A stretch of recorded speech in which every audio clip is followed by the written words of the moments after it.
still started to climb into the van. No.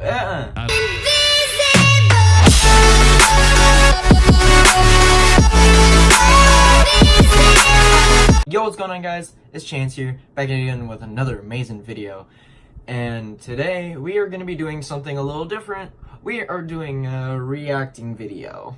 I have not done one of these in so long. I hope you guys enjoy it. We're going to be watching horror stories animated. I'll put the guy's link in the description down below so you guys can watch it. I'm only going to watch a few of them because it's an hour and 28 minutes long. I hope you guys enjoy. Let's get to the video. The man in my brother's closet. Oh, no. That's a no-go for me.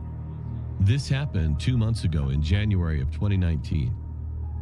My parents went out to a party. They told me they wouldn't be back until at least 3 a.m. in the morning because the party was supposed to start at 8 p.m. and the party was going to be in New Jersey. New Jersey? We live in Connecticut, so it takes a while to get there and back. They told me to watch my 10-year-old brother and expected me to be responsible because I'm 15 years old. When they left, we watched movies all night while eating a bunch of popcorn. It was around 11:30, and we just finished watching Infinity War. I told my brother to brush his teeth and go to bed. I stayed up later than him to watch the movie Logan. The movie ended and it was around 2 in the morning. I was getting ready for bed when my brother came down the stairs. I asked him what he was still doing up, and he said the boogeyman was in his closet and wanted to touch him. That's creepy. I looked at him in confusion. My brother isn't the type of kid to pull pranks or joke around. He wanted me to check it out. I said fine and started saying he probably just heard a house noise. That's no. He said he heard a noise coming from his closet, and when he checked inside, the boogeyman was there and said he wanted to touch him. Oh no. We went inside his room. I turned on the light and we went to the closet door. I opened it, and what I saw made me seriously angry. There was a tall, scruffy-looking man with long, black, greasy hair. He looked as if he was in his mid-40s and was fairly built.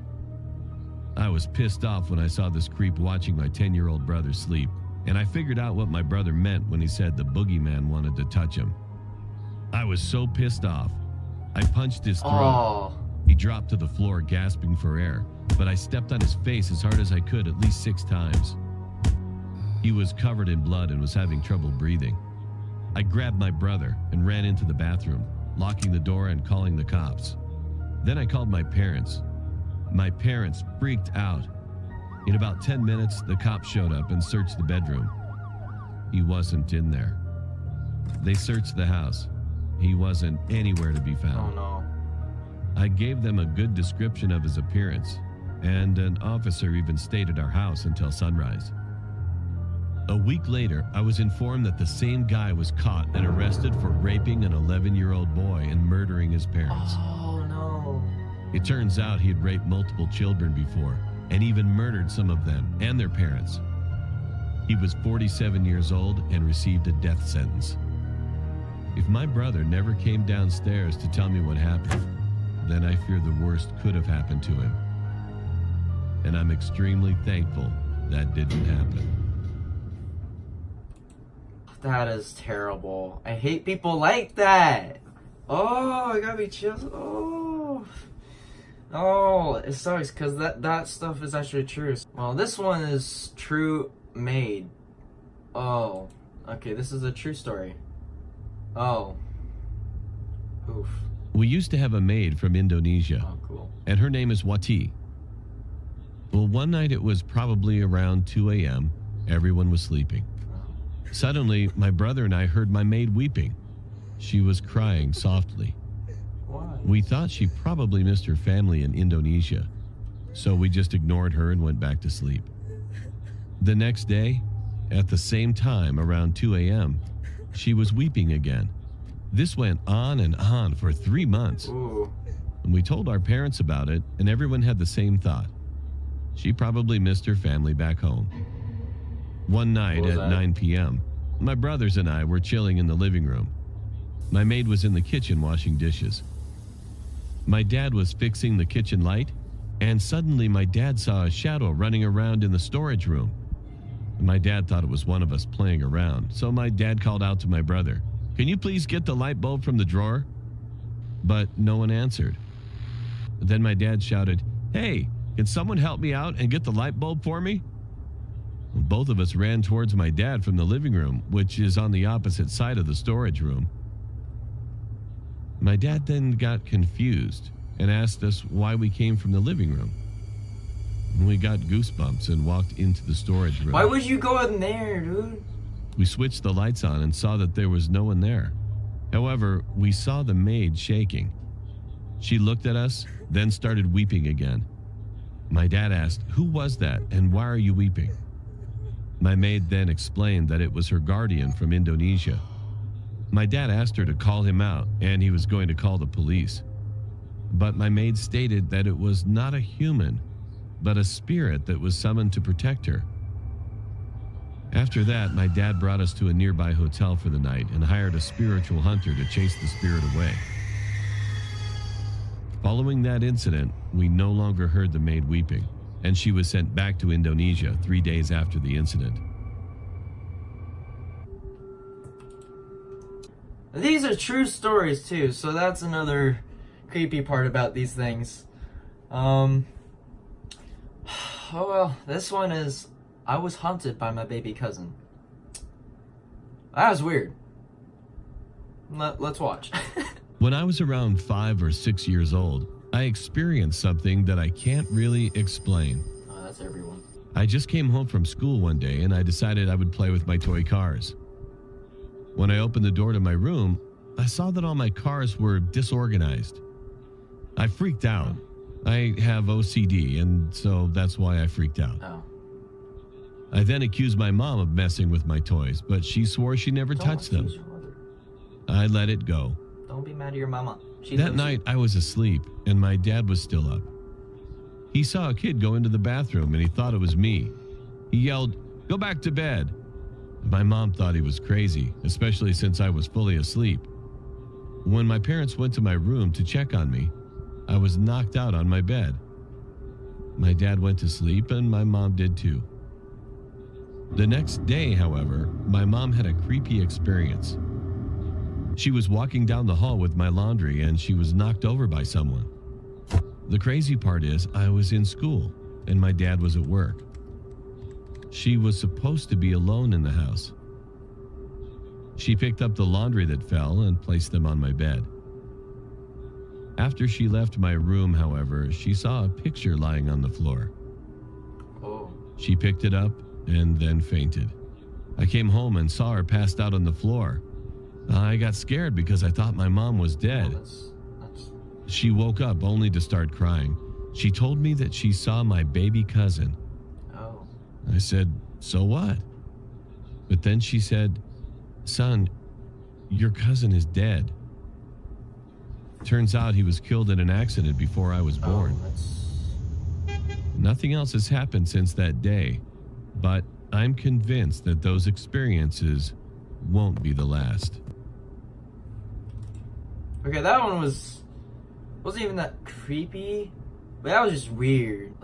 I almost got kidnapped. Oof. This happened when I was much younger. My brother was on the soccer team. Let's call him Sean. Sean. My family went to his soccer match, which was at a local park. This park included a huge soccer field and a playground area. I was getting bored of watching the game and went over to the playground where I spotted this kid who had a Spider-Man web shooter on his wrist. I had one of those. Being a big fan of Spider-Man, I walked up to him. I asked him if it was the silly string shooting toy, and he nodded. Then he said, "I have another one in my family's car. I'll show you." So he led me over to his van that was parked in the parking lot nearby. He began to crawl in. His father was in the front seat. He gave me a weird, creepy grin, but I still started to climb into the van. No! Out of nowhere, I heard my father shouting my name. I was pushed out by the kid and he slammed the van door shut. The van sped off and my dad ran towards me and hugged me. After that, my family and my brother left the game. If my father didn't notice I had left the playground or was a minute late, I don't know where I'd be right now. I just want to tell any parent who is either reading or listening to this, please Drill, don't follow strangers into your kid's head. When I was 4 years old, my family and I used to live in a huge apartment. Along with the apartment complex was a huge basement where we could do our laundry. However, in order to get there, we had to take the elevator. One day, my mom was doing the laundry. My brothers and I... She looks like a kid. My two brothers were playing together. Meanwhile, I was wandering off to the dark basement's hallway. Why? As I walked in further, I saw bloody footprints that were the same size as my feet. I followed the footsteps, Of course. and they suddenly stopped at the end of the hallway. I looked up and I saw two kids. A boy with brown hair and brown eyes, and a girl with blonde hair and brown eyes. They were both my age.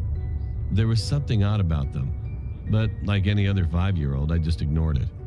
I turned my head around to see if there was anyone else in the hallway, but there wasn't. As I turned my head around to look at the kids again, they vanished. I was confused. I mean, how could that be possible? There was only a wall in front of me. A few days later, I was getting into the elevator. As soon as I entered, I saw the kids again. I asked them where their mom and dad were, but they didn't respond. I turned around and I pressed the button to go to the 3rd floor, and as I turned back to them, again, they were gone. I was shocked. So I told the janitor about what happened. Apparently, there was a horrible situation some time ago. A family used to live here, and the parents killed their own children.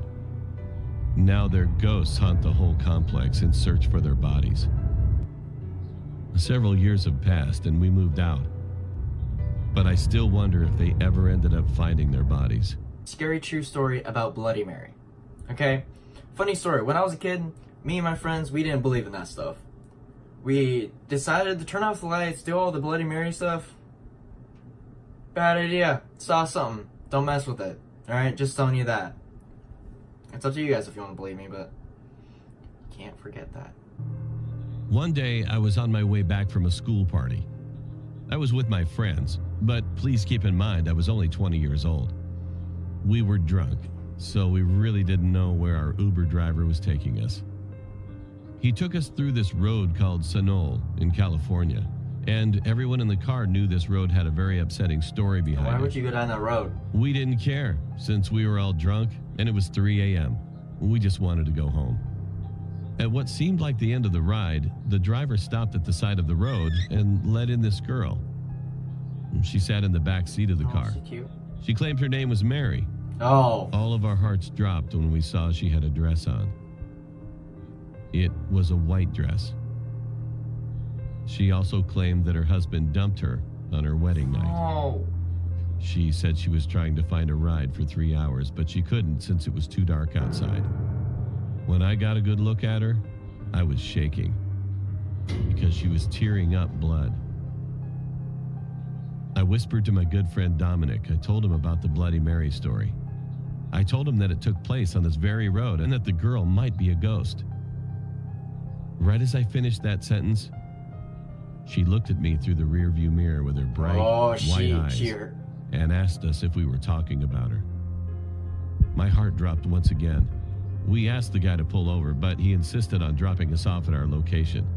One of my female friends in the car started crying after Mary started reciting all of our names from the back of the car. We were scared because we didn't tell her our names. Now everyone in the car was crying except for me. It felt like we were driving forever, but it had only been 10 minutes. It got brighter out, and we realized that no one was in the back. It was a night spirit that was there, and it left because it was now morning. The next morning, I thought about what happened while I was taking a shower. When I looked in the mirror, Scratch on his neck. I saw a scratch on my neck. Okay. That's done. I'm done. I'm done, alright? I'm done. Okay, guys, if you enjoyed that video, please leave a like down below. That was horror stories animated that are true. If you guys want me to do a part 2 of this, then let me know down in the comments. If you guys are new to the channel, please subscribe for more videos just like this one. And of course, I'll see you in the next amazing video. Alright? Peace out. Before you click off this video, please subscribe to my good friends Michael and Mia. They make great videos. They're doing a bunch of challenges. They started about a month ago and already at 476 subs. Try to make them over 500. That'd be amazing. They do amazing videos. Hope you guys enjoy these guys, and make sure you subscribe and turn post notification bells like right here.